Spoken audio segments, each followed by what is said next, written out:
Uy, alam mo ba na may mga bagay ka na kapag ginagawa mo, magugustuhan ka nila kaagad?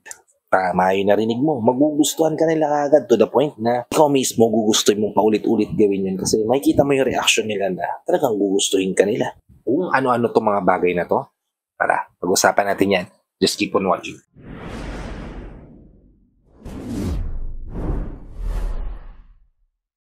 Hi, I'm Gary Opimot at gumagawa ako ng mga videos na katulad nito para matulungan ka na maging best version ng sarili mo at may bigay mo yung best self mo syempre sa taong mahal mo. Kaya kung bago ka pa lang dito sa channel ko, please consider liking this video. Hit the subscribe button and the notification bell para lagi kang updated sa mga videos na katulad nito na i-upload pa natin sa inaharap. Well, kapatid, kung gusto mo talagang magustuhan ka nila genuinely, yung tipong sila na mismo yung magpapakilala sa'yo, sila na mismo yung lalapit sa'yo, sila na mismo yung gustong pumasok sa mundo mo. Ito yung mga bagay na dapat mong gawin. Una, tawagin mo sila sa pangalan na meron sila. Diba? Alam naman natin na unique yung mga pangalan for each one of us, diba? Kaya nga nagwinawang unique yan kasi nga gusto natin may pagkakaiba tayo from one another, diba? Bukod sa itsura, sa appearance, gusto natin kapag may pangalan tayo, angat tayo sa iba. Diba? Siyempre, may mga tao pa nga nagbabayad ng milyon-milyon para lang makilala at laman ng mundo yung pangalan nila, diba? At may mga tao rin na milyon-milyon, bilyon-bilyon yung pinupundar para lang ma-remember yung pangalan nila. Kaya once na magawa mong maalala o masabi yung pangalan ng tao sa paligid mo, isa yan sa magiging reason para magustuhan ka nila. Uy, naalala ako nitong taong to. Akalain mo yun, ilang beses na kami nagkita, nagkasama, tapos naalala niya pa rin ako hanggang ngayon. Yan yung magiging reason para magustuhan ka. Ikalawa, kapag nakikita mo sila, give genuine compliments. Genuine compliments means yung totoong papuri sa kanila. Hindi yung pambobola. Kasi malalaman ng tao na binobola mo sila kapag ginagawa mo yun. Mas maganda na purihin mo sila base sa tunay mong nararamdaman, unang pumapasok sa isipan mo. Kasi again, kapag kino-compliment natin yung mga tao sa paligid natin na may pakay tayong iba, at hindi genuine yung ginagawa natin, mapapansin at mapapansin nila yan. Kaya, instead of doing that, kung gusto mong ma-attract sila sa'yo, gusto mong mapansin ka nila, gusto mong maalala ka nila, make sure na ma-genuine compliment mo sila. Okay? Ikatlo, mag-spend ka ng mas maraming oras sa kanila. Isa sa mga pinaka-importanting bagay sa mundo ngayon ay yung oras. Lahat tayo merong 24 hours a day, kaya yung paglalaan ng oras sa mga taong mahalaga sa atin, malaking bagay na yun para sa kanila. Kasi hindi na naibabalik ang oras, di ba? Na yes, nabibili yung oras, pero hindi mo na may babalik yan. Once na lumipas ang oras, lumipas na yan.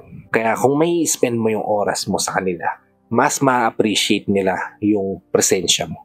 Mas ma-appreciate nila yung ginagawa mo para sa kanila. Kaya nga marami ang mga gustong makipagrelasyon tapos gusto nila nasa tabi nila yung partner nila palagi. Diba? Kasi mas favorable sa kanila na nakikita at nakakasama nila yung partner nila kesa sa chat, sa video call, sa messages lang sila nag-uusap. Diba? Kaya make sure na mag-spend ka ng time sa kanila kung gusto mong magustuhan kanila.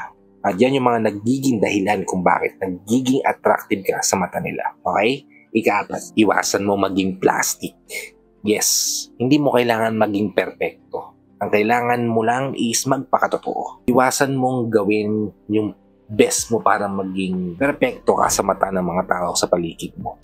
O sa taong gusto. Kasi hindi ka magiging perfecto. Meron sila mapaperceive sa'yo na flaws. Kaya naman, mas maganda at mas better na magpakatotoo ka na lang. At yung mga taong tatanggap sa pagiging totoo mo, yan yung taong deserve pumasok sa buhay. Okay? Ikalima, unang nagugustuhan sa'yo ng mga tao sa paligid mo na nagiging dahilan para ma-attract sila sa'yo ay yung pagiging positive mo. Sinong ma-attract sa negative na tao?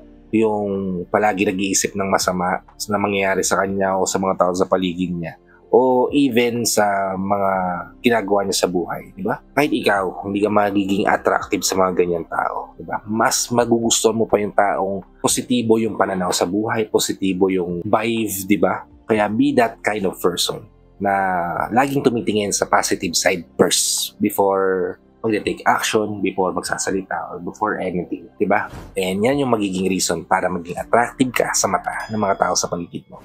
Okay? At ang huli, laging bukas yung tenga mo at hinahayaan mo silang ipakilala nila yung sarili nila. Isa sa mga power na pwede mong ma-adapt ay yung be the last person to talk, di ba? Kapag always kang listening, mas makikilala mo yung mga tao sa paligid mo. Mas ma-appreciate ka nila kapag always kang listening, always bukas yung tenga mo, always bukas yung isip mo para sa kanila. Bukod pa doon kapatid, magiging advantage mo yun kasi mas mapag-aaralan mo rin yung mga sasabihin base sa totoong ikaw. Di ba? Ma-adjust mo yun sa gusto mong sabihin sa kanila at hindi rin sa gusto mong maging perfecto sa mukha nila o sa harapan nila. Di ba? At yan yung mga dahilan kung bakit nagugustuhan ng isang tao, yung isang tao. Mapapansin mo yan sa napakaraming nakakasalamuhan yung tao, di ba?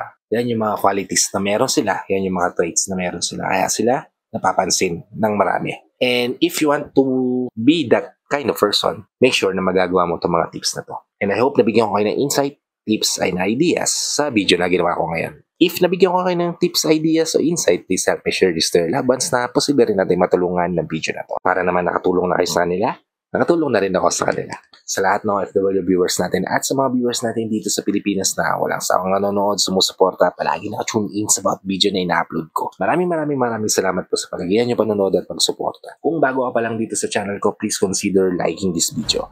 Hit the subscribe button and the notification bell para lagi kang updated sa mga videos na tulad nito na i-upload pa natin sa inaharap. So, hanggang dito na lang mga kapatid. Maraming salamat sa panonood. I hope to see you all on my next vlog. Ingat ka dyan palagi kapatid. May God bless you and always protect you. Peace. Whenever your heart is broken